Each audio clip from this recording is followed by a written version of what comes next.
A las 7 de la mañana, en punto del 19 de julio de 1945, el comandante Marcus Thornton presionó su ojo firmemente contra el periscopio del USS Barb, observando cuidadosamente un tren de suministros japonés, mientras serpenteaba a lo largo de la costa de Karafuto, transportando tropas y municiones, que inevitablemente serían usadas para matar soldados estadounidenses, si él no lograba detenerlo.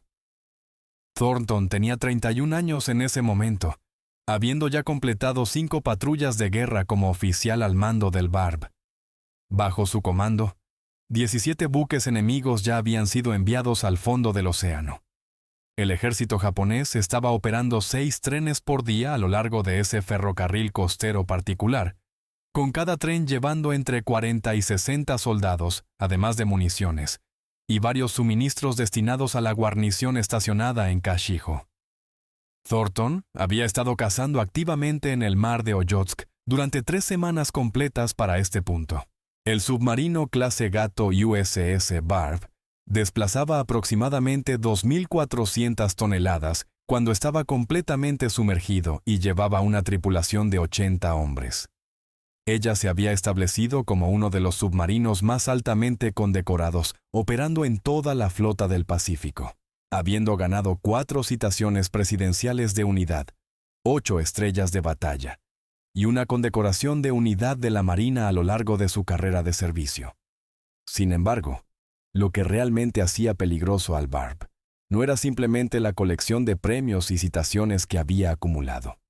Era su capitán. 3 meses antes de este momento, Thornton había sido galardonado con la Medalla de Honor. La citación oficial describía en detalle su audaz ataque al puerto de Namquan, ubicado frente a la costa de China, que había tenido lugar en enero de 1945. Durante esa operación, él había deliberadamente llevado al Barb a aguas tan increíblemente poco profundas que el submarino no podía ejecutar una inmersión incluso si lo necesitaba. Campos minados existían en ambos lados de la ruta de aproximación, mientras que destructores japoneses patrullaban activamente la entrada del puerto. 30 barcos mercantes estaban anclados dentro del puerto, protegidos por lo que los comandantes japoneses creían que era una posición defensiva absolutamente impenetrable. Thornton atacó de todos modos, a pesar de las probabilidades abrumadoras. Disparó 6 torpedos directamente al convoy, seguidos de 4 más en rápida sucesión. Luego ejecutó una carrera de superficie a alta velocidad a través de aguas completamente inexploradas, mientras cargas de profundidad explotaban violentamente a su alrededor. 8 barcos enemigos fueron enviados al fondo, con 0 bajas estadounidenses, sufridas durante todo el enfrentamiento. Los oficiales superiores en el cuartel general de Pearl Harbor lo llamaron el ataque submarino más audaz realizado durante toda la guerra. Pero Thornton no estaba satisfecho con logros pasados. Para junio de 1945, el transporte marítimo mercante japonés había desaparecido casi completamente del teatro del Pacífico. Los submarinos estadounidenses estaban sistemáticamente quedándose sin objetivos viables para atacar. Antes de que el Barb partiera en su 12ª y última patrulla de guerra, Thornton se acercó al personal de investigación y desarrollo de la Marina, con lo que muchos consideraban una solicitud inusual y sin precedentes. Quería cohetes instalados en su submarino. El sistema lanzador Mark 51 contenía 12 cohetes estabilizados por rotación de 5 pulgadas, con cada cohete equipado con 10 libras de material explosivo de alta potencia, capaz de alcanzar un rango máximo de aproximadamente 3 millas. La Marina estaba actualmente probando este sistema de armas como una posible arma de defensa antikamikaze para barcos de desembarco y vehículos anfibios. Thornton de alguna manera convenció a los ingenieros y administradores de atornillar uno de estos sistemas lanzadores en la cubierta delantera del Barb. Esta modificación la convirtió en el único submarino lanzador de cohetes en toda la Marina de los Estados Unidos. El USS Barb partió de la isla Midway el 8 de junio, cargado con 72 cohetes y llevando órdenes de causar estragos a lo largo de la costa japonesa. alcanzó exitosamente las aguas al norte de Hokkaido el 20 de junio. 2 días después, a las 2:30 de la madrugada del 22 de junio, Thornton llevó el submarino a la superficie, aproximadamente 3 millas frente al pueblo de Shari. El pueblo tenía una población de aproximadamente 20,000 personas y contenía un distrito de fábricas que producía activamente suministros para la maquinaria militar japonesa. El submarino se giró de costado a la costa. Thornton dio la orden de disparar.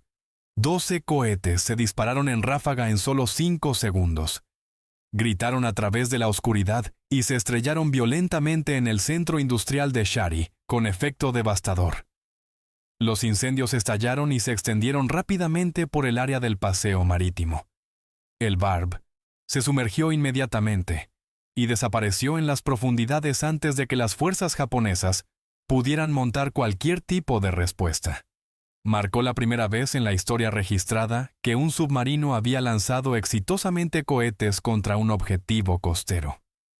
Durante las siguientes 3 semanas, el Barb disparó 60 cohetes adicionales a varias ciudades industriales dispersas a lo largo de las costas de Hokkaido y Karafuto. Los objetivos incluían Shikuka, Kashiho y Shitori. El molino de papel más grande de Japón fue completamente destruido en un ataque. Una fábrica de curtido de cuero que manufacturaba uniformes de pilotos quedó ardiendo. Varios astilleros pequeños fueron reducidos a escombros completos. Thornton también hizo uso extensivo del cañón de cubierta de 4 pulgadas del Barb para bombardear varias instalaciones militares a lo largo de la costa. El submarino operó con completa impunidad durante este periodo. A mediados de julio, aviones de reconocimiento japoneses estaban cazando activamente en busca de ella en toda la región. Pero Thornton mantuvo el submarino en movimiento constante, seguía atacando objetivos y mantenía a las fuerzas enemigas completamente desequilibradas e incapaces de predecir dónde atacaría a continuación. Luego, el 19 de julio, mientras realizaba operaciones de patrulla frente al sur de Karafuto, Thornton notó algo particularmente interesante a través del periscopio. Una línea ferroviaria corría a aproximadamente 400 yardas de la costa. Los trenes se movían al norte y al sur durante las horas del día y la noche. Las locomotoras estaban arrastrando vagones de carga que estaban llenos de tropas y carga militar de varios tipos. Estos trenes representaban una línea de suministro crítica que estaba alimentando las fuerzas japonesas mientras se preparaban para resistir una esperada invasión estadounidense de las islas principales. Thornton observó estos trenes cuidadosamente durante 3 días completos. Contó meticulosamente sus horarios y movimientos. Estudió cuidadosamente el terreno circundante con gran detalle. La playa parecía accesible desde el mar. Las vías del tren parecían vulnerables al ataque. Y gradualmente, una idea comenzó a formarse en su mente táctica. El problema fundamental era obvio para cualquier estratega militar. El Barb podía emerger y bombardear las vías del tren con su cañón de cubierta. Pero esa acción solo dañaría las vías físicas en sí. Los japoneses casi seguramente las repararían en solo unas pocas horas. Lo que Thornton realmente quería era destruir un tren en movimiento mientras viajaba a máxima velocidad. Esto lograría el máximo daño, crearía la máxima interrupción a sus líneas de suministro y entregaría el máximo impacto psicológico a la moral enemiga. Pero los submarinos no llevaban armas que estuvieran específicamente diseñadas para atacar objetivos terrestres de esta manera. Los torpedos eran completamente inútiles contra trenes de ferrocarril. Los cohetes carecían de la precisión necesaria para golpear un objetivo en movimiento viajando a velocidad. El cañón de cubierta no podía rastrear y apuntar efectivamente a un tren mientras se movía a través del terreno costero. Thornton necesitaba una solución completamente diferente a este problema. Algo que el ejército japonés no esperaría ni anticiparía. Algo que ningún submarino había intentado antes en la historia de la guerra naval. Si quieres descubrir cómo Thornton resolvió este problema aparentemente imposible, por favor adelante y presiona ese botón de me gusta ahora mismo. Realmente nos ayuda a compartir más historias olvidadas de la Segunda Guerra Mundial, con una audiencia más amplia. Suscríbete si aún no lo has hecho. Ahora, de vuelta a Thornton y su solución innovadora. En la tarde del 22 de julio, el jefe de artilleros Robert Hayes y el electricista de tercera clase Daniel Crawford estaban sentados juntos en la atestada sala de torpedos delantera del Barb, trabajando en resolver un problema particularmente difícil. Thornton les había pedido específicamente que idearan una forma práctica de volar un tren sin arriesgar las vidas de un grupo de desembarco durante la explosión en sí. Crawford miraba fijamente la carga de hundimiento de 55 libras que estaba ante ellos. Este dispositivo estaba específicamente diseñado para destruir el Barb, si la tripulación alguna vez tenía que abandonarla para evitar su captura por fuerzas enemigas. Crawford de repente tuvo una idea basada en un recuerdo de la infancia. Recordaba un viejo truco de su juventud: colocar nueces en las vías del tren para que el peso de los trenes que pasaban las abriera. ¿Qué tal si pudieran preparar la carga de hundimiento usando exactamente el mismo principio? Podrían enterrar un microinterruptor debajo de los rieles. El tremendo peso de una locomotora cerrando el circuito eléctrico. El tren se destruiría literalmente a sí mismo. Thornton examinó cuidadosamente el dispositivo improvisado que Crawford y Hayes habían construido juntos. Consistía en un interruptor de presión simple que había sido rescatado de varios componentes del submarino. 3 baterías de celda seca estaban conectadas entre sí en serie para proporcionar energía. La carga de hundimiento de 55 libras estaba empacada con más que suficiente material explosivo para vaporizar completamente una locomotora y todo cerca de ella. El ensamblaje completo cabía perfectamente dentro de un frasco de pepinillos vacío, para protección contra el agua. Cuando el peso masivo de un tren deprimiera los rieles, incluso solo un cuarto de pulgada, el microinterruptor completaría el circuito eléctrico. La detonación resultante ocurriría directamente debajo de la caldera de la locomotora, en su punto más vulnerable. Crawford estimó con confianza razonable que la explosión destruiría completamente al menos los primeros 3 vagones, y ciertamente descarrilaría todo lo que siguiera detrás de ellos. Los principios de ingeniería eran sólidos, y el diseño era práctico, pero la misión en sí presentaba riesgos absolutamente enormes que no podían ser ignorados. El Barb necesitaría emerger a aproximadamente 1000 yardas de la costa japonesa en aguas potencialmente hostiles. Un grupo de desembarco necesitaría remar botes inflables hasta la playa. Luego cruzar aproximadamente 400 yardas de territorio controlado por el enemigo, plantar el dispositivo explosivo y regresar a salvo antes de que amaneciera. Si las patrullas japonesas llegaran a descubrirlos durante la operación, los hombres estarían completamente atrapados en suelo hostil, sin absolutamente ningún apoyo disponible y sin ruta de escape viable. Si el submarino era avistado mientras estaba en la superficie, en aguas peligrosamente poco profundas, no podría sumergirse lo suficientemente rápido para evadir exitosamente un ataque. Thornton calculó cuidadosamente que tendrían aproximadamente 90 minutos desde el momento preciso en que los botes se lanzaran hasta que el Barb absolutamente tuviera que sumergirse por seguridad.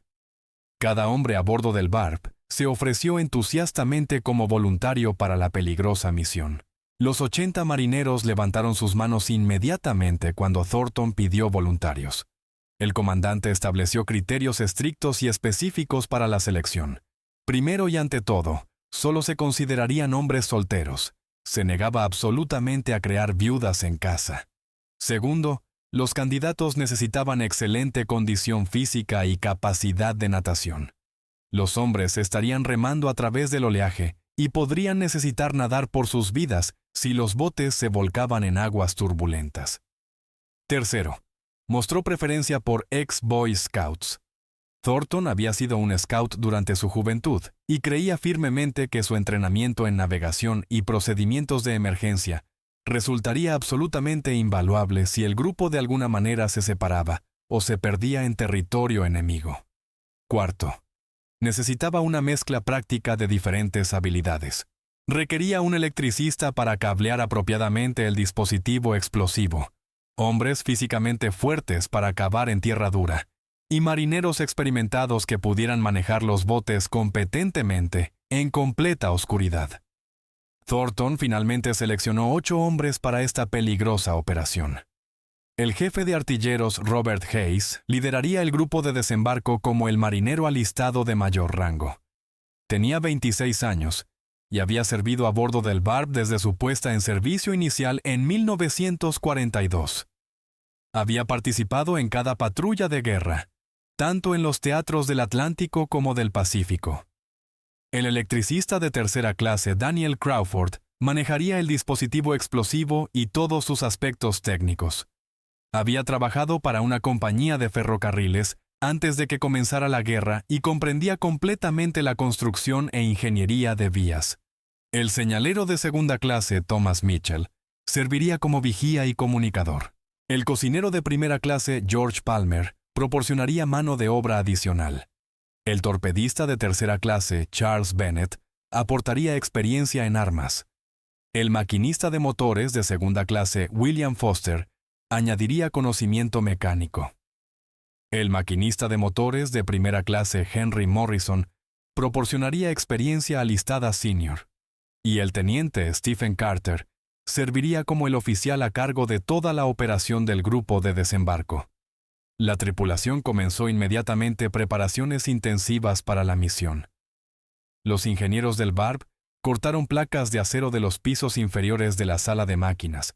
Luego cuidadosamente las doblaron y soldaron en picos y palas improvisados para cavar en tierra dura. El grupo de desembarco necesitaría enterrar el dispositivo explosivo y las baterías al menos 6 pulgadas debajo de los durmientes del ferrocarril, para asegurar que el microinterruptor funcionara apropiadamente cuando se activara. Los hombres empacaron equipo de supervivencia en bolsas impermeables, en caso de que de alguna manera tuvieran que huir hacia territorio soviético en la mitad norte de la isla Sajalín, lo que requeriría viajar aproximadamente 130 millas a través de duras cadenas montañosas. También empacaron bistecs crudos como una posible medida defensiva. Los informes de inteligencia indicaban específicamente que las patrullas japonesas frecuentemente usaban perros guardianes a lo largo del ferrocarril costero. Los bistecs podrían comprarles unos preciosos segundos de tiempo si se encontraban con estos animales inesperadamente. Las condiciones climáticas se convirtieron en el factor absolutamente crítico en la planificación de la misión.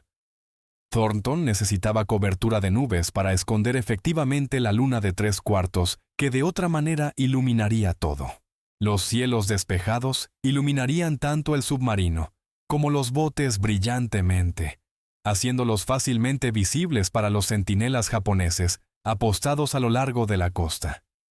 Durante 4 frustrantes días, el Barb patrulló continuamente frente a Karafuto, mientras la tripulación ansiosamente observaba el cielo. Clima despejado, luego despejado otra vez. Thornton se frustraba cada vez más con cada día que pasaba. Solo quedaban 5 días en su patrulla programada antes de que el Barb necesitara regresar a Midway. La ventana operacional se estaba cerrando rápidamente. En la tarde del 22 de julio, finalmente aparecieron nubes cirros en el horizonte distante. Para la noche, gruesas nubes estratos blancas estaban cubriendo los picos de las montañas a lo largo de la costa de Karafuto. Una cobertura de nubes sustancial se estaba construyendo constantemente desde el oeste. Thornton tomó su decisión final. Ejecutarían la misión esa misma noche. Las preparaciones finales se aceleraron en todo el submarino. El grupo de desembarco revisó cuidadosamente todo su equipo varias veces. Linternas impermeables, pistolas para defensa propia, el frasco de pepinillos conteniendo baterías y explosivos, las herramientas de excavación improvisadas, y chalecos salvavidas Mae West, en caso de que tuvieran que nadar por cualquier razón. Los 2 botes de goma fueron cuidadosamente preparados en cubierta y asegurados. A las 11 de la noche del 22 de julio, el Barb comenzó su cuidadosa aproximación a la costa de Karafuto. Thornton mantuvo el submarino navegando en la superficie, moviéndose lentamente con motores eléctricos para minimizar la firma de ruido. El cielo cooperó perfectamente. La cobertura de nubes oscureció efectivamente la luna. La oscuridad completa cubrió toda la superficie del agua. A través del periscopio, Thornton podía ver claramente el ferrocarril corriendo paralelo a la costa. No había luces visibles en ningún lugar de la playa. Absolutamente ninguna señal de actividad de patrulla podía ser detectada. Las condiciones eran tan favorables como realísticamente podrían llegar a ser. El Barb se arrastró lentamente a 950 yardas de la costa. El medidor de profundidad mostraba solo 36 pies de agua bajo la quilla. Si los barcos patrulla japoneses aparecían repentinamente, el submarino tendría quizás 90 segundos para ejecutar una inmersión de emergencia. Incluso entonces, podría golpear el fondo antes de sumergirse completamente. Thornton estaba apostando absolutamente todo a la sorpresa y la oscuridad completa. Los 8 hombres seleccionados se reunieron en cubierta vistiendo ropa oscura. Hayes revisó su reloj cuidadosamente. La medianoche se estaba aproximando rápidamente. Thornton dio la orden de lanzar. Los botes fueron al costado. Los botes golpearon el agua a las 12:05 de la mañana del 23 de julio. Hayes y Carter tomaron el bote líder junto con Crawford y Mitchell. El segundo bote llevaba a Palmer, Bennett, Foster y Morrison. Los hombres se empujaron del casco del Barb y comenzaron a remar constantemente hacia la costa invisible frente a ellos. No se usaron luces, ningún sonido excepto el silencioso chapoteo de los remos y el suave susurro del agua contra la goma. La cobertura de nubes se mantuvo constante. La oscuridad permaneció absolutamente completa. Detrás de ellos, el USS Barb estaba bajo en el agua, apareciendo como meramente una sombra más oscura contra la superficie negra del océano. 25 minutos para alcanzar la playa. Los hombres remaron constante y continuamente, manteniendo la formación durante todo el trayecto. El oleaje era ligero sin rompientes significativas con las que lidiar. Los botes encallaron en la arena exactamente a las 12:30 de la mañana. Los 8 hombres inmediatamente arrastraron los botes por encima de la línea de marea alta y los aseguraron cuidadosamente detrás de rocas y madera flotante. Palmer y Foster se quedaron con los botes como guardias. Su trabajo crítico era asegurar que la ruta de escape permaneciera abierta y segura, y señalar al Barb inmediatamente si las patrullas japonesas se acercaban a su posición. Los otros 6 hombres se movieron cautelosamente tierra adentro a través de la oscuridad. Ahora eran las primeras tropas de combate estadounidenses en poner pie en una de las 4 islas principales de Japón. Karafuto era parte del sistema de prefecturas japonesas, administrado directamente desde Tokio, poblado por civiles japoneses y defendido por fuerzas militares japonesas. Cada paso que daban era en territorio soberano enemigo. Ser capturados significaba ejecución segura. La Convención de Ginebra no proporcionaba ninguna protección para saboteadores, operando detrás de las líneas enemigas mientras vestían ropa civil. El terreno resultó más áspero de lo que cualquiera había esperado. La hierba alta ocultaba efectivamente el suelo irregular debajo. Mitchell casi se torció gravemente el tobillo en una depresión oculta por la vegetación espesa. Se movieron lenta y cuidadosamente, probando cada paso completamente antes de comprometer su peso completo. 50 yardas tierra adentro. Encontraron una zanja de drenaje de aproximadamente 3 pies de profundidad con agua en el fondo. Los hombres se bajaron cuidadosamente a la zanja, cruzaron el fondo lodoso y escalaron el banco opuesto con dificultad. Su ropa ahora estaba mojada y pesada con lodo y agua. 100 yardas desde la playa, llegaron a un camino de tierra compacta con huellas de vehículos claramente visibles en la tierra. El camino corría paralelo al ferrocarril, conectando varios pueblos costeros. Hayes señaló una parada inmediata. Los hombres se agacharon bajo en la hierba junto al camino y escucharon intensamente. No se podían escuchar sonidos de motores, ninguna voz, Absolutamente ningún movimiento detectado. Cruzaron rápidamente, uno a la vez. Luego continuaron avanzando hacia el terraplén del ferrocarril, que era visible como una cresta oscura contra el cielo ligeramente más claro adelante. A las 12:50 de la mañana, finalmente llegaron a la base del terraplén del ferrocarril. Carter y Hayes escalaron cuidadosamente a las vías y examinaron el área completamente. Los rieles corrían de norte a sur sobre un lecho elevado de grava y roca triturada. Los durmientes de madera estaban espaciados uniformemente debajo de los rieles de acero.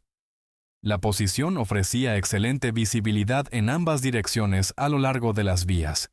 Demasiado excelente, en realidad. Si una patrulla llegara a venir por las vías, el grupo de desembarco estaría completamente expuesto sin ningún lugar donde esconderse. Necesitaban trabajar extremadamente rápido. Pero antes de que pudieran comenzar las operaciones de excavación, Mitchell de repente agarró el brazo de Hayes y señaló urgentemente al norte. Se podía sentir una vibración tenue en los rieles. Luego, un sonido distante se volvió audible. Un tren venía hacia ellos. Los hombres inmediatamente se dejaron caer planos en la hierba junto al terraplén. Crawford tiró del frasco de pepinillos conteniendo el dispositivo explosivo apretado contra su pecho protectoramente. La vibración creció progresivamente más fuerte. El sonido se convirtió en un ruido rítmico de resoplido, una locomotora arrastrando vagones de carga a través de la oscuridad. El tren apareció desde el norte aproximadamente a las 12:55 de la mañana. Ningún faro era visible. Se estaban observando condiciones de apagón completo. La locomotora pasó a solo 15 pies, de donde yacían escondidos los estadounidenses, con vapor silbando y ruedas haciendo clic sobre las juntas de los rieles. Los hombres podían literalmente sentir el suelo temblando debajo de ellos. Los vagones de carga seguían detrás. 1, 2, 5, 10. El grupo de desembarco contó silenciosamente en la oscuridad. 15 vagones de carga en total. Luego el tren pasó junto a ellos, continuando hacia el sur hacia Kashiho. El sonido gradualmente se desvaneció en la distancia. Hayes esperó 2 minutos completos después de que el tren desapareció completamente, antes de dar la señal para avanzar. Los hombres escalaron al terraplén y tomaron sus posiciones asignadas. Bennett, Mitchell y Carter se dispersaron como centinelas para vigilar el peligro. Bennett se movió al norte a lo largo de las vías aproximadamente 50 yardas. Mitchell fue hacia el sur la misma distancia. Carter se posicionó donde podía ver claramente ambas direcciones y también vigilar el camino que habían cruzado antes. Eso dejó a Hayes, Crawford y Morrison para cavar y plantar el dispositivo explosivo. Crawford seleccionó cuidadosamente la ubicación específica. Eligió una sección recta de vía donde un tren que se aproximara estaría viajando a máxima velocidad. No existían curvas aquí para desacelerarlo.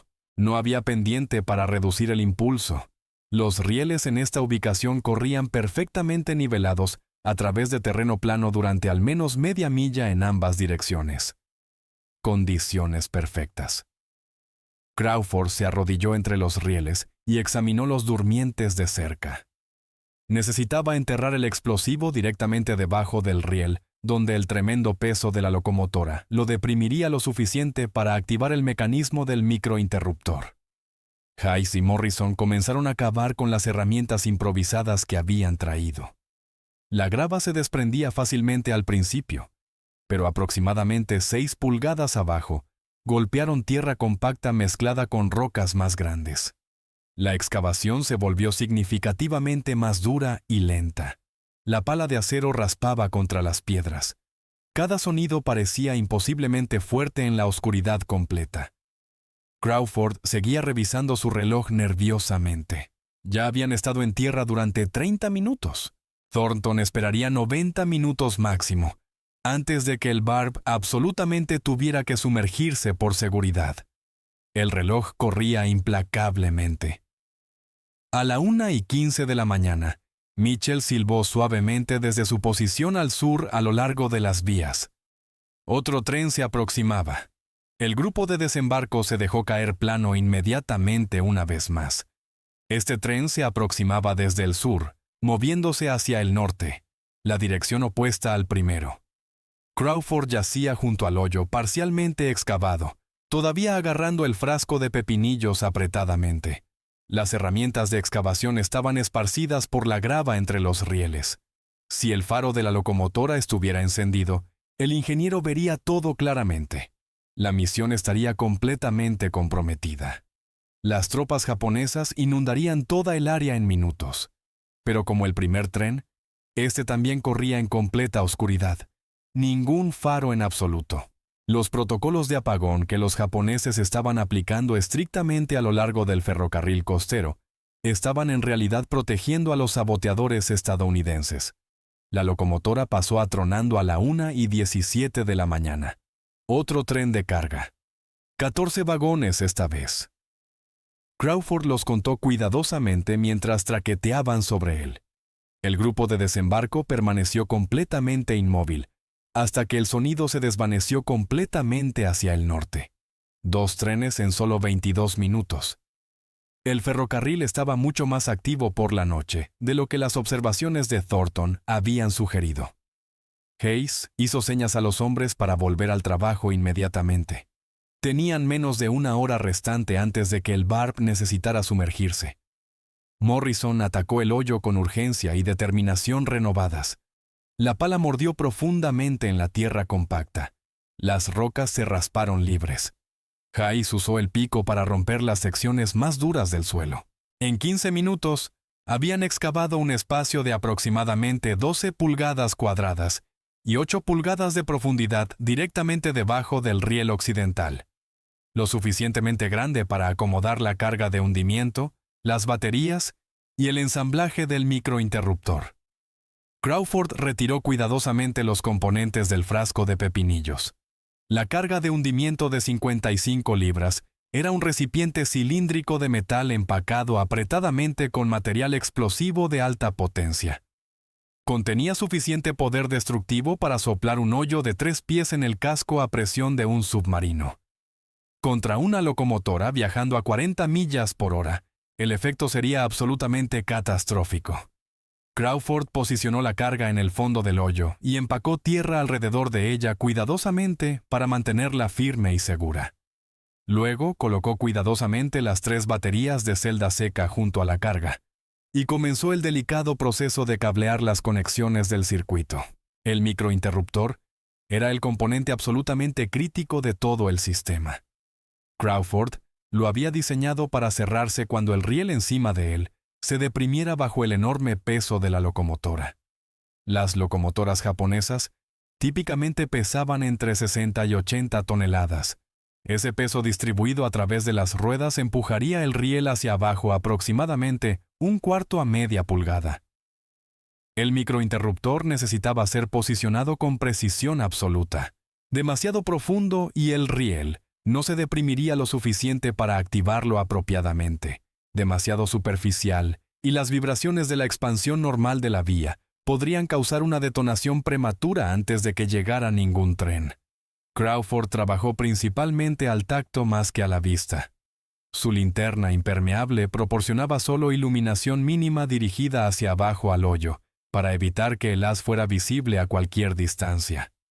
Conectó el terminal positivo de las baterías a un lado del mecanismo del microinterruptor. El terminal negativo iba al detonador de la carga de hundimiento. La conexión final del detonador de vuelta al microinterruptor completaría el circuito completamente. Pero Crawford deliberadamente dejó ese cable final desconectado. Haría la conexión final al último, justo antes de partir. Hasta entonces, el dispositivo permanecía completamente seguro. A la 1:35 de la mañana, Crawford había completado el cableado, excepto por esa conexión crucial final. Miró a Hayes y asintió para indicar que estaba listo. Hayes hizo señas a Carter. Los centinelas comenzaron a retirarse al sitio de trabajo desde sus posiciones. Bennett regresó desde el norte, Mitchell desde el sur. Carter subió desde su posición de observación cerca del camino. Los 6 hombres se reunieron en las vías. Crawford hizo la conexión final cuidadosamente. El circuito ahora estaba completamente activo. Cualquier presión significativa hacia abajo en el riel sobre el microinterruptor activaría la explosión inmediatamente. Cubrió el dispositivo muy cuidadosamente con tierra y grava, alisándolo meticulosamente para coincidir con el balasto circundante. Ninguna perturbación visible podía ser detectada. Un inspector de vías caminando esta sección en luz del día posiblemente podría notar la grava ligeramente perturbada, pero un ingeniero de locomotora viajando a velocidad en la oscuridad no vería absolutamente nada inusual. El grupo de desembarco se alejó del terraplén del ferrocarril y comenzó a trabajar su camino de vuelta hacia la playa. Misma ruta a la inversa, a través del camino, a través de la zanja de drenaje, a través de la hierba alta. Se movieron más rápido ahora. La misión estaba completa. El explosivo estaba armado. Cada minuto que permanecían en suelo japonés aumentaba el riesgo de descubrimiento exponencialmente. A la 1:45 de la mañana llegaron a la playa donde Palmer y Foster estaban esperando con los botes listos. Los 8 hombres arrastraron los botes a la línea de agua y subieron a bordo. Hayes revisó la esfera luminosa de su reloj. Habían estado en tierra exactamente 1 hora y 40 minutos. El barb estaría preparándose para sumergirse. Los botes se empujaron desde la playa y los hombres comenzaron a remar hacia la posición donde el submarino esperaba. La distancia de vuelta al barb era 950 yardas. En agua calma con remeros experimentados, eso significaba aproximadamente 15 minutos de remo duro. Estaban a mitad de camino al submarino cuando la voz de Thornton cortó a través de la oscuridad. Estaba gritando a través de un megáfono desde la torre de mando del barb, diciéndoles urgentemente que remaran más rápido. Otro tren venía por las vías. Los hombres en los botes podían oírlo ahora claramente. El sonido distante de una locomotora ganando velocidad. Thornton había avistado el tren a través del periscopio del barb mientras rastreaba el regreso del grupo de desembarco. El faro estaba apagado, pero la pluma de escape de la locomotora era claramente visible contra la silueta de la montaña. El tren se aproximaba desde el norte, dirigiéndose directamente hacia la sección precisa de vía donde Crawford había enterrado el dispositivo explosivo. El tiempo iba a ser catastróficamente ajustado. Hayes y sus hombres hundieron sus remos en el agua con ritmo desesperado. Los botes todavía estaban a 400 yardas del barb. El submarino estaba imposiblemente bajo en el agua, su casco apenas visible incluso a corta distancia. Thornton la había movido a 600 yardas de la costa, disminuyendo la distancia que los botes necesitaban viajar, pero poniendo al barb en agua tan poco profunda que rasparía el fondo si intentaba una inmersión de emergencia. Cada hombre a bordo del submarino, que no era absolutamente esencial para las operaciones, estaba en cubierta observando la costa y el tren que se aproximaba. Los botes cerraron la distancia constantemente. 300 yardas, 200. El sonido del tren creció progresivamente más fuerte. A través de la oscuridad, los hombres remando ahora podían ver la silueta de la locomotora claramente. Estaba viajando rápido, probablemente 40 o 45 millas por hora. El ingeniero estaba recuperando tiempo, empujando duro a través de la sección costera donde las vías corrían rectas y niveladas. La locomotora estaba quizás a 1 milla al norte del explosivo enterrado, tal vez a 90 segundos como máximo. Thornton tenía una decisión crítica que tomar.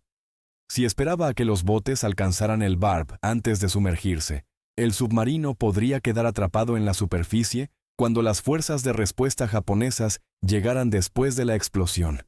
La artillería costera podría abrir fuego. Los barcos patrulla podrían converger en su posición. Pero si se sumergía ahora inmediatamente, los 8 hombres en los botes quedarían varados en la superficie sin absolutamente ninguna forma de escapar. Thornton tomó su decisión. Ordenó al barb girar y prepararse para inmersión de emergencia, pero esperaría por sus hombres. El grupo de desembarco se había ganado eso. Los botes alcanzaron el barb a la 1:46 de la mañana. Los hombres treparon por el casco del submarino y a través de las escotillas de cubierta. Hayes fue el último hombre en salir de los botes. Los botes de goma fueron cortados y abandonados. Se irían a la deriva y eventualmente se hundirían. No había tiempo para recuperarlos. Thornton ordenó a la tripulación de cubierta abajo y selló las escotillas. Los motores diésel del Barb rugieron a la vida. El submarino comenzó a girar alejándose de la costa, acelerando hacia aguas más profundas. A la 1:47 de la mañana del 23 de julio de 1945, el tren con dirección norte alcanzó la sección de vía donde el microinterruptor esperaba. Las ruedas delanteras de la locomotora pasaron sobre el dispositivo. 68 toneladas de acero y vapor presionando hacia abajo sobre los rieles. El riel occidental se deprimió. El microinterruptor se cerró. El circuito eléctrico se completó. 55 libras de explosivo de alta potencia detonaron directamente debajo de la caldera de la locomotora. La explosión fue visible desde el Barb, aunque el submarino ahora estaba a 700 yardas de la costa, y acelerando. Una bola de fuego masiva estalló a lo largo del terraplén del ferrocarril. La caldera de la locomotora se rompió instantáneamente, añadiendo vapor sobrecalentado a la explosión. Fragmentos de metal dispararon hacia arriba en una fuente de escombros ardientes. Piezas del motor volaron 200 pies en el aire, dando tumbos de punta a punta antes de estrellarse de vuelta a la tierra. La locomotora misma se desintegró. La caldera se dividió en 3 secciones. Las ruedas motrices se separaron del chasis. La chimenea y la sección de la cabina fueron lanzadas hacia adelante, dando volteretas por el terraplén hacia la playa. Los vagones de carga que seguían a la locomotora no tuvieron tiempo de frenar. El primer vagón se estrelló contra los restos a toda velocidad y se acordeó. El segundo vagón subió y pasó sobre el primero, su estructura de madera astillándose. El tercer vagón se coleó hacia los lados y rodó fuera del terraplén. Los vagones del 4 al 16 se apilaron en la masa creciente de metal retorcido y madera destrozada. El sonido alcanzó al Barb, como un trueno rodante que resonó en las montañas costeras. Los incendios se encendieron a través de los restos. La munición en varios vagones comenzó a explotar, añadiendo explosiones secundarias al caos. Thornton ordenó a todo el personal no esencial arriba para presenciar lo que habían logrado. Docenas de submarinistas se apiñaron en la cubierta y torre de mando del Barb. Observaron los incendios ardiendo a lo largo de la costa de Karafuto. La propaganda japonesa más tarde afirmaría que el tren llevaba pasajeros civiles. La inteligencia estadounidense indicaba lo contrario. Los trenes corriendo por la noche en ferrocarriles militares costeros estaban transportando tropas y material de guerra. Los hombres a bordo de ese tren eran soldados que se dirigían al sur para reforzar posiciones defensivas contra la esperada invasión estadounidense. El Barb continuó acelerando hacia aguas más profundas. En 10 minutos, el submarino estaría en agua lo suficientemente profunda para sumergirse de forma segura. Thornton se permitió un breve momento para considerar lo que su tripulación acababa de lograr. Habían destruido un tren militar japonés usando un submarino, la primera y única vez en la historia naval que tal operación había sido ejecutada exitosamente. Pero más importante aún, habían conducido la única operación de combate terrestre aliada en suelo de isla principal japonesa durante toda la Guerra del Pacífico. La celebración fue prematura. Los reflectores japoneses estaban barriendo el agua desde posiciones costeras, buscando el submarino que acababa de declarar la guerra a su ferrocarril. Los reflectores se originaban de al menos 3 posiciones costeras diferentes. Instalaciones militares japonesas respondiendo a la explosión. Los haces barrían el agua en patrones coordinados, buscando el submarino que sabían debía ser responsable. El Barb todavía estaba en la superficie, corriendo a máxima velocidad hacia aguas más profundas. Su pintura gris oscuro la ayudaba a mezclarse con el océano negro. Pero si uno de esos haces de reflector la atrapaba, la artillería costera abriría fuego en segundos. Thornton ordenó un cambio de rumbo. angulando al noreste alejándose del patrón de búsqueda. Los motores diésel del Barb estaban funcionando al 150% de sobrecarga, la misma configuración de poder de emergencia que Thornton había usado durante el escape del puerto de Namquan. El submarino estaba haciendo 23 nudos en la superficie, dejando una estela fosforescente que sería visible si los reflectores se acercaban lo suficiente.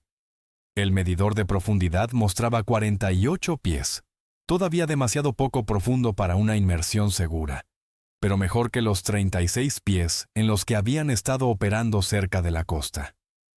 A las 2 de la mañana, el Barb cruzó a agua de 60 pies de profundidad. Thornton dio la orden de sumergirse. La proa del submarino se inclinó hacia abajo mientras los tanques de lastre se inundaban. La tripulación de cubierta ya había asegurado todo el equipo de superficie.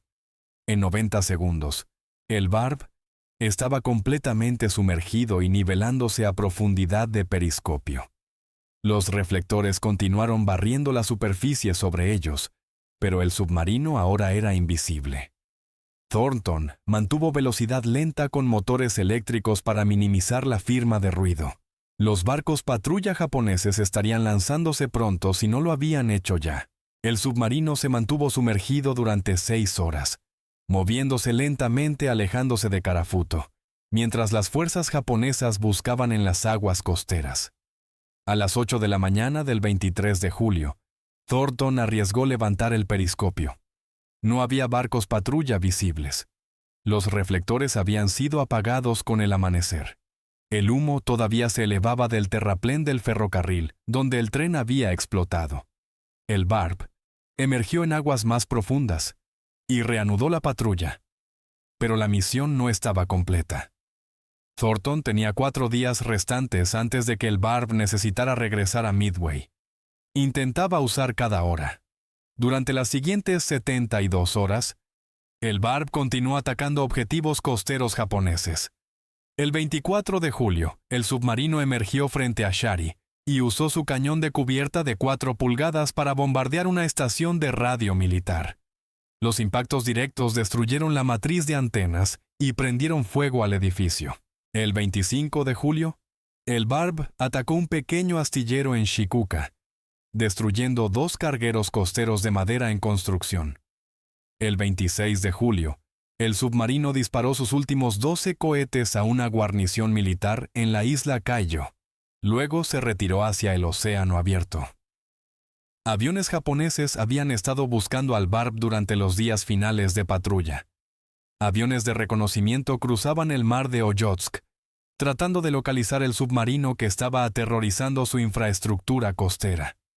Thornton los evadió a través del movimiento constante y sumergiéndose cuando se avistaban aviones.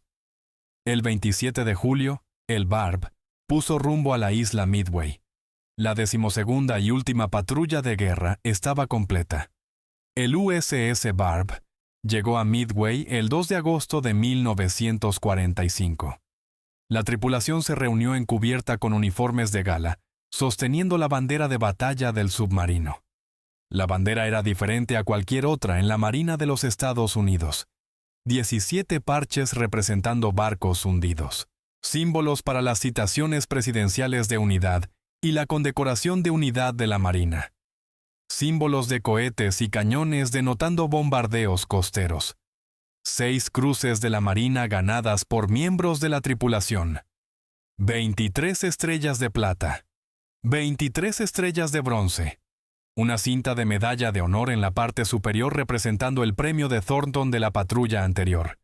Y en el centro inferior de la bandera, un nuevo símbolo, una locomotora japonesa. El único submarino en la historia que hundió un tren ahora mostraba ese logro en sus colores de batalla. El almirante Chester Nimitz mismo vino a Midway para saludar a la tripulación del Barb. La bandera fue fotografiada para los archivos navales. 8 hombres posaron con la bandera, los mismos 8 que habían ido a tierra en Karafuto y plantado el explosivo que destruyó el tren. Hayes, Crawford, Mitchell, Palmer, Bennett, Foster, Morrison y Carter parecían marineros ordinarios, hombres jóvenes que podrían haber estado trabajando en fábricas o en granjas si no fuera por la guerra. Pero habían logrado algo que ninguna fuerza militar había conseguido durante todo el conflicto del Pacífico. Habían conducido operaciones de combate terrestre ofensivas en territorio de isla principal japonesa. La explosión del tren se volvió legendaria dentro del servicio de submarinos. Otros barcos habían atacado objetivos costeros con cañones de cubierta. Algunos habían lanzado cohetes como el Barb, pero ningún otro submarino había puesto hombres en suelo enemigo para destruir un objetivo y los había extraído exitosamente. La misión representó una nueva capacidad. Los submarinos no eran solo asaltantes de comercio o plataformas de torpedos. Podían proyectar poder en tierra a través de sabotaje y operaciones especiales. Thornton recibió su cuarta cruz de la Marina por la 12ª patrulla del Barb. La citación mencionaba específicamente el ataque al tren y los bombardeos de cohetes. Combinado con su medalla de honor y 3 cruces de la Marina previas, Thornton se convirtió en uno de los comandantes de submarinos más condecorados en la historia naval estadounidense. Pero cuando los reporteros le preguntaban sobre sus logros, consistentemente deflectaba el crédito a su tripulación. 6 días después de que el Barb alcanzara Midway, la bomba atómica cayó sobre Hiroshima. 9 días después, Japón se rindió. La guerra terminó antes de que el USS Barb pudiera conducir otra patrulla. La rendición de Japón el 15 de agosto significó que la carrera de combate del submarino había terminado. 12 patrullas de guerra abarcando 3 años. 5 en el teatro del Atlántico durante los primeros años de guerra.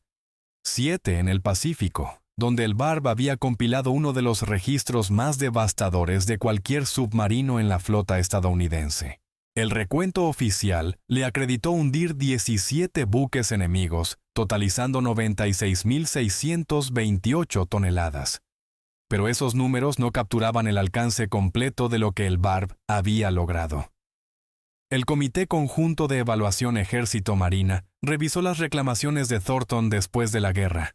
Confirmaron la destrucción del portaaviones de escolta Unyo el 17 de septiembre de 1944. 22.500 toneladas. El portaaviones había estado transportando aviones y pilotos desde Japón a Filipinas cuando los torpedos del Barb la encontraron en el mar de China Meridional. El barco se hundió en 40 minutos, llevando la mayoría de su tripulación y carga al fondo. El Barb también había destruido numerosos buques de guerra más pequeños, fragatas, embarcaciones de patrulla, buques de defensa costera. Los ataques al transporte mercante habían estrangulado las líneas de suministro alimentando guarniciones japonesas a través del Pacífico. Pero el tren permaneció como la muerte más famosa del Barb. Los historiadores navales pasarían décadas analizando la misión, la planificación, la ejecución, los riesgos. Lo que hizo notable la operación no fue solo su audacia, fue la prueba de concepto. Los submarinos podían conducir operaciones mucho más allá de la guerra antinavegación tradicional. Podían lanzar misiles, podían bombardear instalaciones costeras, podían insertar equipos de sabotaje en territorio hostil y extraerlos exitosamente. La misión en Karafuto demostró capacidades que definirían la guerra submarina durante los próximos 70 años. La innovación de Thornton con el lanzador de cohetes resultó particularmente presciente. En 1945, los submarinos lanzando cohetes a objetivos costeros parecían una improvisación desesperada nacida de la falta de transporte mercante para atacar. Pero en una década, los submarinos armados con misiles guiados se convirtieron en las plataformas de armas más poderosas en los arsenales navales. El programa de misiles de crucero Regulus, los misiles balísticos Polaris, Trident, los submarinos clase Ohio, llevando suficiente poder de fuego nuclear para destruir naciones enteras. Todos ellos rastreaban su linaje conceptual de vuelta a Thornton, atornillando un lanzador de cohetes Mark 51 en la cubierta del Barb y probando que el concepto funcionaba. El USS Barb mismo tuvo un destino posguerra menos glorioso. El submarino fue dado de baja en mayo de 1947 y puesto en reserva, vuelto a poner en servicio en 1951 para deberes de entrenamiento, dado de baja nuevamente en febrero de 1954. Ese mismo año pasó por la conversión Guppy, un programa de modernización que dio a los submarinos de la Segunda Guerra Mundial un rendimiento submarino mejorado. En diciembre de 1954, el Barb fue prestado a la Marina italiana bajo la Ley de Asistencia Mutua de Defensa. Los italianos la renombraron Enrico Tassoli, en honor a un comandante de submarinos italiano de la Primera Guerra Mundial. El submarino sirvió en la Marina italiana durante 18 años. Para 1972, estaba obsoleto, desgastado, ya no era económicamente viable de mantener. El gobierno italiano vendió a Enrico Tassoli como chatarra. El precio final fue aproximadamente $100,000, más o menos el costo de una casa modesta. Cuando Thornton se enteró de lo que había pasado, reportadamente dijo que si la tripulación hubiera sabido, habrían juntado su dinero para comprar el Barb y traerlo de vuelta a Estados Unidos como barco museo. Pero para cuando alguien se dio cuenta de lo que estaba pasando, el submarino ya estaba siendo cortado en un depósito de chatarra italiano. Solo la bandera de batalla del Barb sobrevivió. La Biblioteca y Museo de la Fuerza Submarina en Groton, Connecticut, la adquirió para su colección. Los visitantes pueden verla hoy exhibida detrás de vidrio. Los 17 símbolos de barcos, el tren en la parte inferior, la cinta de medalla de honor en la parte superior. La bandera cuenta la historia más elocuentemente que cualquier relato histórico. Marcus Thornton permaneció en la Marina después de la guerra. Sirvió como asistente del secretario de la Marina Richard Henderson, luego al almirante Chester Nimitz. En 1960, el presidente Eisenhower aprobó su promoción a contraalmirante. Thornton comandó el Grupo Anfibio 4, sirvió como presidente de la Junta Naval de Inspección y Reconocimiento. Comandó toda la Fuerza Submarina del Pacífico de 1964 a 1966 y terminó su carrera como director de inteligencia naval. Se retiró en 1972 después de 37 años de servicio. El retiro no significó inactividad. Thornton y su esposa Catherine se mudaron a Portugal y abrieron un orfanato en 1974. Lo dirigieron durante 8 años, proporcionando hogares para niños que habían perdido familias. Catherine murió en 1979. Thornton se volvió a casar en 1980 y continuó el trabajo del orfanato hasta que cerró en 1982. En 1992, publicó Thunder Below, sus memorias de comandar el USS Barb. El libro se convirtió en lectura obligatoria en la Academia Naval. Thornton murió el 28 de junio de 2007. Tenía 93 años. Fue enterrado en el cementerio de la Academia Naval de los Estados Unidos en Annapolis. Pero había una estadística que Thornton valoraba más que todo el tonelaje hundido, todas las medallas ganadas, todo el reconocimiento recibido. 0. 0 corazones púrpura otorgados a cualquiera que sirvió bajo su comando durante 5 patrullas de guerra. 0 bajas. Esa estadística definió la filosofía de mando de Marcus Thornton más que cualquier innovación táctica o incursión audaz. Tomó riesgos calculados, pero nunca imprudentes. Empujó a su tripulación a los límites absolutos de la capacidad submarina, pero nunca más allá del punto donde el entrenamiento y la habilidad podían compensar el peligro. 5 patrullas de guerra, cientos de ataques con cargas de profundidad, miles de millas a través de campos minados y aguas poco profundas. Incontables horas en superficie en mares controlados por el enemigo. Y cada hombre que sirvió bajo Thornton regresó a casa vivo. Los miembros de la tripulación del USS Barb continuaron con vidas ordinarias de posguerra. Hayes regresó al trabajo civil. Crawford volvió a la industria ferroviaria. Los otros se casaron, criaron familias, trabajaron en empleos regulares. Rara vez hablaban sobre lo que habían hecho en Karafuto. La misión permaneció clasificada durante años. Incluso después de la desclasificación, los hombres no buscaron publicidad. Habían estado haciendo sus trabajos, siguiendo órdenes, tratando de terminar la guerra y regresar a casa. El hecho de que su trabajo involucrara remar a tierra en territorio enemigo para volar un tren era simplemente lo que la situación requería. Pero la historia recuerda lo que lograron. Los 8 hombres que fueron a tierra esa noche de julio de 1945 condujeron la única operación de combate terrestre aliada en las islas principales japonesas durante toda la Guerra del Pacífico. Ningún marín desembarcó en Honshu. Ninguna tropa del ejército luchó en Hokkaido. Ningún paracaidista se lanzó en Kyushu. Los únicos combatientes estadounidenses que se enfrentaron a fuerzas enemigas en territorio soberano de isla principal japonesa fueron 8 submarinistas del USS Barb, armados con palas, un frasco de pepinillos lleno de baterías y 55 libras de explosivo de alta potencia. El impacto de la misión se extendió más allá de la destrucción inmediata. La explosión del tren forzó a los planificadores militares japoneses a desviar recursos a la defensa ferroviaria costera. Los guardias fueron aumentados. Las patrullas fueron expandidas. Unidades de ingeniería fueron asignadas para inspeccionar las vías diariamente. Esos recursos vinieron de algún otro lugar. Tropas que podrían haber reforzado posiciones defensivas. Equipo que podría haber sido usado contra fuerzas de invasión estadounidenses. El efecto psicológico fue igualmente significativo. Si los submarinos estadounidenses podían atacar objetivos tierra adentro con impunidad, ningún lugar era seguro. Los ataques de cohetes que Thornton pionero tuvieron efectos similares. Las fábricas costeras e instalaciones militares ya no estaban protegidas por la distancia del océano. Un submarino podía emerger a 3 millas de la costa y destruir objetivos que previamente requerían incursiones aéreas.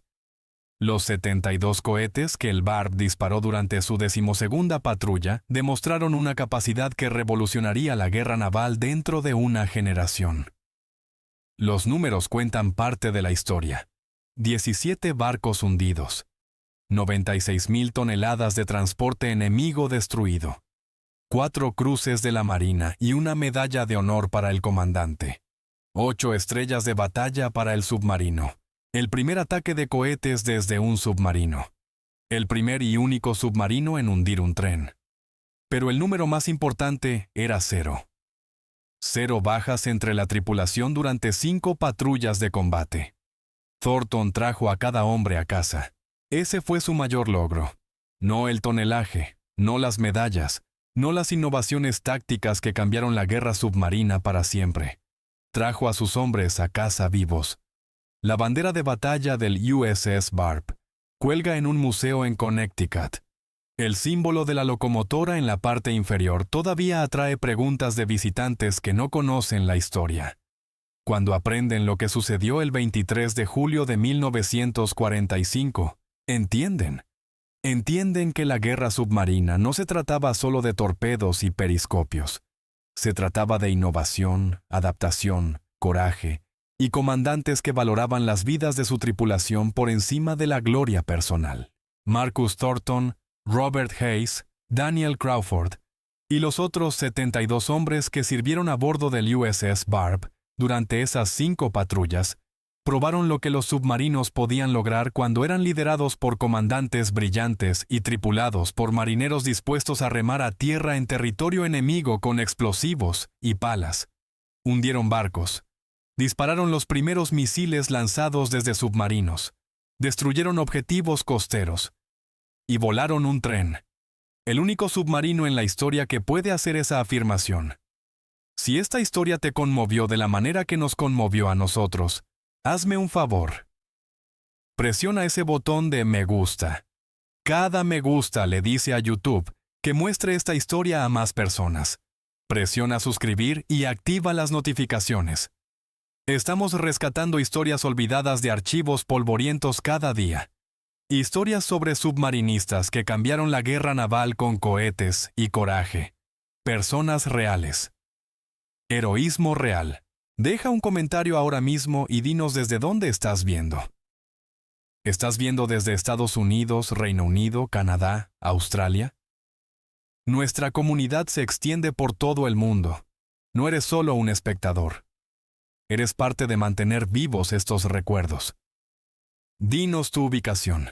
Dinos si alguien de tu familia sirvió. Solo haznos saber que estás aquí. Gracias por ver. Y gracias por asegurarte de que Marcus Thornton y la tripulación del USS Barb no desaparezcan en el silencio.